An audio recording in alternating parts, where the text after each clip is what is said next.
Hey, my name is Madison Bradley, and I'll be talking to you about the concerns that may come about during one's teaching with 504s, as well as how to accommodate certain 504s within the classroom.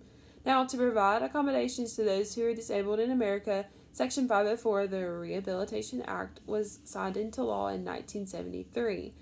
And to go alongside Section 504 was the ADAA, which increases the number of people under Section 504 so that they could also receive the same benefits as those under Section 504.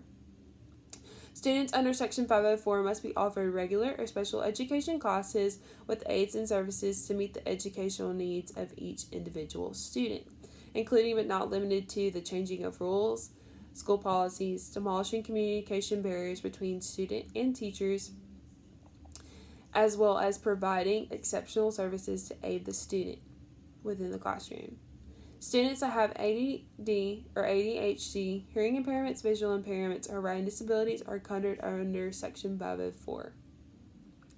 Modifications for the visually impaired students have been growing in number due to technology within the classroom.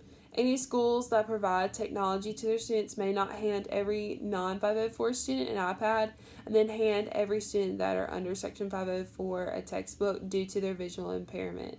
The U.S. Department of Education does consider this discrimination. Giving the student who is under Section 504 a textbook does not place them alongside their peers and provides no technological benefit to them. However, the school does not have to provide the same technology for those under Section 504. For example, a student with visually impaired disorder may be given access to an ebook like their peers, but they possess the ability to have a text-to-speech functionality upon their device. Now, the problem with this is that schools must always make sure that the applications that are on the devices given to each student are able to provide the correct modifications for those students under Section 504. Students under Section 504 who are diagnosed with ADHD or ADD have accommodations that allow them to participate alongside their classmates. Now, a student whose mother requests them to listen to music during laboratory activities is not the best accommodation for the teacher or classmates of that student, even though the student may benefit from this accommodation. Like I said, the student does have the right to accommodations, however, not an accommodation that would put the student or teacher or any peers in harm's way. Now, to accommodate with that student that's using the headphones, the teacher can show a PowerPoint or use a video clip that models just how the laboratory activity is done step by step, or even have a paraprofessional come into the room and help that student with their work. And to accommodate this with the student with the disability without the use of headphones within the laboratory, the teacher could allow that student to be an observer of other students. And once those students are done, they can move on to group discussion or even written activities that are related to the lab activity that was performed by all students. Now, accommodations for reading and writing disorders such as dyslexia is next. And to accommodate for these disorders, an educator must make sure that any handouts that are pre-made or any handouts that are circulated around the school per subject grade are up to accommodation for those students with disabilities. So a teacher must make sure that the accommodation standards are set in stone and that the font on any handout is 14 to 18 in size, and that any quizzes or tests are given letter choices are uppercase and not lowercase, because those students cannot differentiate those lowercase letters, at least the B's and the D's. They have to have those uppercase letters to differentiate those letters.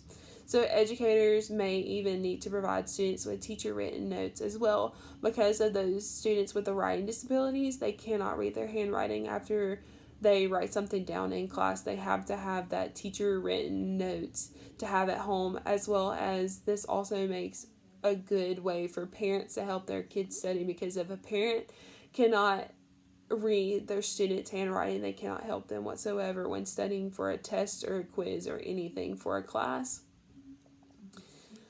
And also even giving the student time to really go over their test and think about and read, because kids with reading and writing disorders have trouble writing their thoughts down within due time, and classes only get an hour or 30 minutes to really write down and take a test. So even giving the children extra time to write what they think and to read the material is also a good time with the students with writing and reading disorders. So Section 504 and the ADA were created to protect the civil right of people with specific disabilities, whether they be a physical disability or a mental disabilities. And these two laws prevent any discrimination of humans with disabilities and place modifications where children under Section 504 and the ADA are covered and can receive an education alongside their peers and not struggle with it. So in the world of education, this may be a critical factor that directs a child onto the correct path for a decent life. Thank you.